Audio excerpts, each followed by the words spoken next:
সেখানে যে মুফতি সাহেব বসে আছেন, যে ভাষায় বলেন না কেন, ওই আল্লাহর মেহবুব বান্দার কাছে যখন যাবেন বলবেন, হুজুর আমি এমন একটা মজলিসে শরীক হতে চাই, চাঁদা দিতে চাই।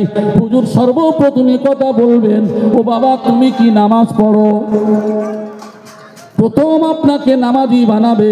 আর যদি নামাজ না পড়ো, দুনিয়ার যত কল্যাণমূলক কাজ আছে, দুনিয়ার সব ভালো কাজ তুমি করবে, কিন্তু আল্লাহর কাছে তোমার কোনো গ্রান্টেড হবে না।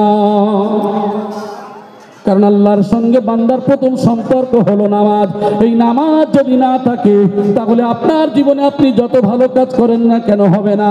তাই সুফি মুফতি আজান গাছি রহমাতুল্লাহ আলাইহি তিনি বললেন যে বাবা তুমি যদি শরীক হতে চাও, সর্বপ্রথম তোমার নামাজি হতে হবে। একবার জোরে বলি সুবহানাল্লাহ। তারপরে বলবে, বাবা তোমার কি সুদের সঙ্গে কোনো সম্পর্ক আছে? জি হ্যাঁ, আমার বাড়িতে যে অ্যাকাউন্ট 8টা 10টা করে রয়েছে। ও বাবা কিসের অ্যাকাউন্ট? সেভিংস। বলছে ঠিক আছে, ওর মধ্যে তো সুদ হয়? বলে হ্যাঁ।